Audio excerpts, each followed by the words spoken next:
During a surprise visit to Kyiv on Monday, German Chancellor Olaf Scholz defended his country's refusal to send Ukraine Taurus long-range missiles, but stressed that his support for the country remains strong.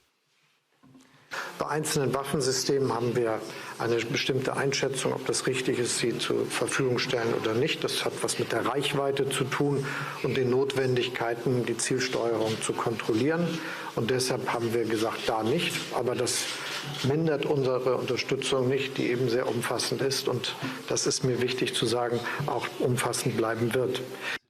Scholz's visit is the first time in more than 2 years and comes just weeks after Ukrainian President Volodymyr Zelensky criticized him for having a phone call with Russian President Vladimir Putin.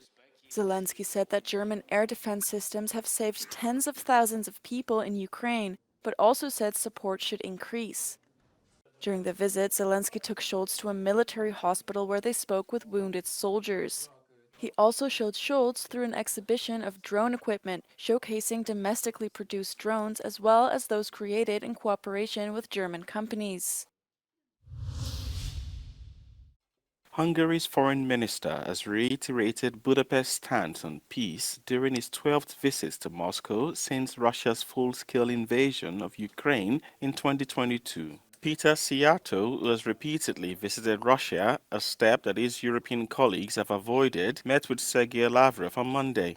Both leaders discussed the conflict in Ukraine. Úgy látjuk, hogy 1000 nap elteltével minden eddiginél súlyosabb eszkalációs kockázat alakult ki az Ukrajnában zajló háború kapcsán. És úgy látjuk, hogy az elmúlt időszakban sok olyan veszélyes és felelőtlen döntés született, amely egy szomszédos ország, mint Magyarország számára is különleges veszélyeket jelent. The visit to Moscow coincides with Hungary's rotating presidency of the European Union. In July, Prime Minister Viktor Orbán traveled to Moscow and met with Vladimir Putin, sparking sharp criticism from the EU. Under Orbán, Budapest has repeatedly pushed for negotiations with Moscow.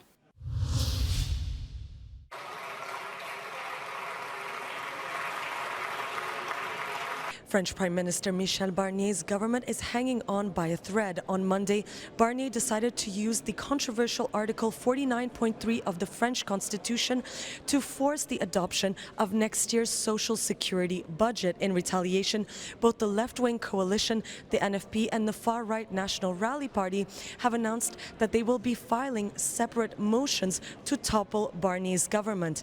The confidence vote could come as early as Wednesday. So what happens now? Well, either the motion is passed by the majority, bringing down the Barnier government, or it could be rejected and the Social Security bill will then be adopted and then sent to the Senate. However, the first option currently seems like the most plausible one, considering all four parties in the NFP coalition have declared that they will be voting this motion that's between 180 and 192 seats. The far right and its allies have 141 seats. If all MPs from both groups vote to topple Barnier, well, they will have more than the 289 seats necessary to do so. And if the government falls, it will be the first successful no-confidence vote since 1962, back when Charles de Gaulle was president. Sofia Katzenkova reporting from Paris for Euronews.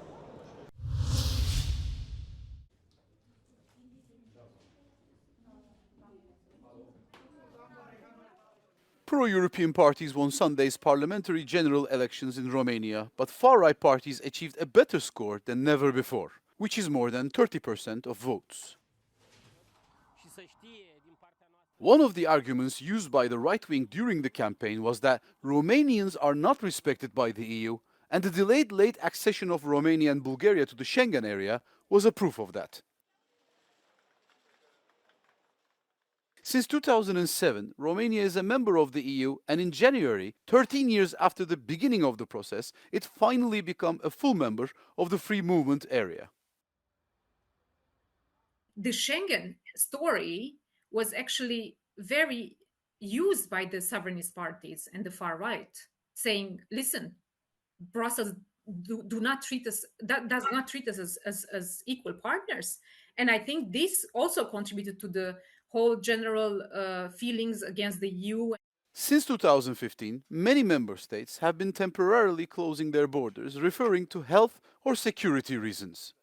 Prevailing mood right now in the society is not, we got it, but finally. Plus, some Romanians are kind of jokingly talking about it, saying that, well, right now Schengen zone is generally in trouble. A lot of countries are imposing border controls. It is now clear that Romania remains a pro-European country despite a massive rise of anti-EU narratives that has influenced many citizens via social media. According to Globsec, 83% of Romanians support the country's EU membership, but more than 70% believe that Romania is not able to influence the EU decision mechanisms. A certain part of Romanian population feel that they are kind of second-class citizens of European Union. I think the battle is we are disillusioned with the West because not everyone has benefited of our membership to the EU. You have people that are not living worse, but they don't feel that Romania has economical growth because we have a lot of inequalities between the classes. Now is the time for negotiations in Romania to form a government. And in the meanwhile, this Sunday, citizens will vote for the second round of the presidential elections, where the ultra-nationalist anti-EU candidate Colin Georgescu had a victory on the first round. He will face the conservative pro-European Elena Lasconi.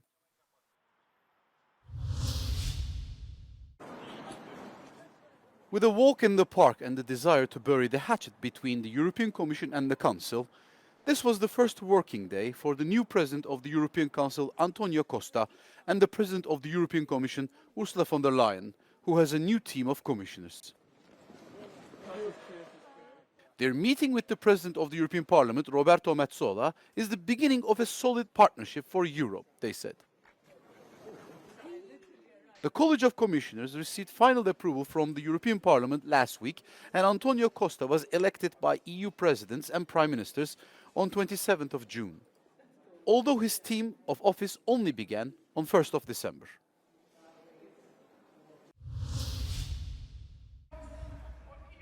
Volkswagen workers have launched rolling 2-hour strikes at plants across Germany in resistance to pay cuts and factory closures. Euronews correspondent Liv Stroud reports from Wolfsburg at Germany's Volkswagen headquarters. The sound of whistles and cries ring out across Wolfsburg, home to Germany's Volkswagen headquarters. Tens of thousands of VW workers across Germany have joined warning strikes on Monday morning after the company and unions failed to reach an agreement. The company plans to close at least 3 plants, slash tens of thousands of jobs, and cut pay by 10%. It blames the crisis on the troubled economy, rising wages, a lack of raw materials, and a slow transition to electric vehicles.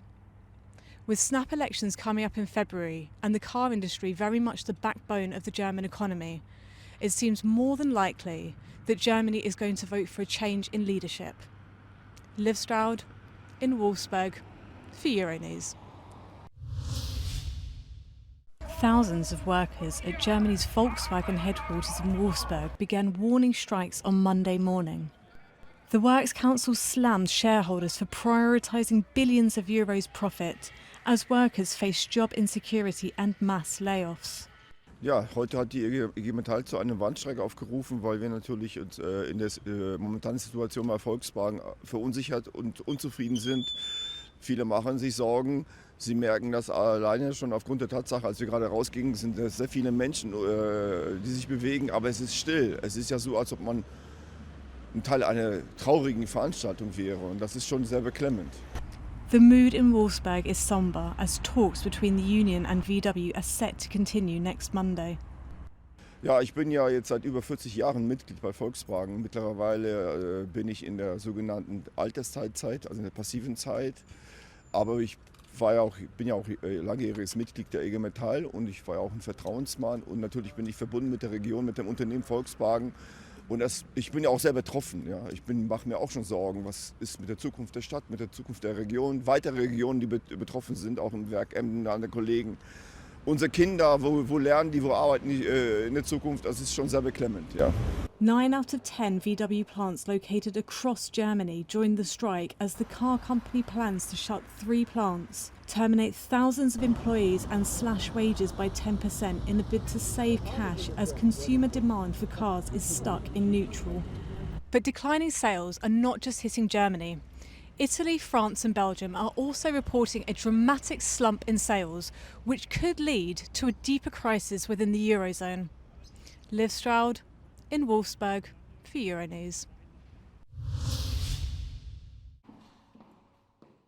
In a revolutionary move, Belgian sex workers are now able to sign formal employment contracts and gain labour rights on par with other professions. The new law also establishes fundamental rights for sex workers, including the right to refuse clients, choose their practices and stop an act at any moment.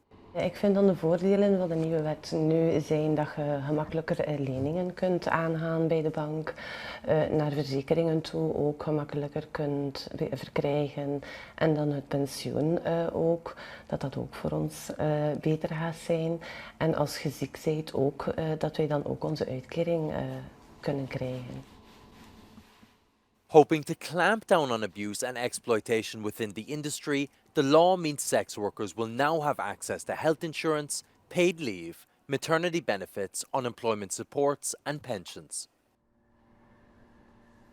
Mijn grootste angst is eigenlijk dat de dames sneller gaan thuis zijn, dus sneller afwezigheid gaan melden, terwijl ze eigenlijk niet echt iets hebben. Dat weten we natuurlijk niet, kunnen we nooit niet zeggen. Ik weet dat dat in alle sectoren gebeurt, ik weet dat, maar ik hoop dat dat hier niet het geval gaat zijn. Ja, dat hoop ik. Though some countries like Germany or the Netherlands have legalized sex work, none have implemented labour protections as comprehensive as Belgium.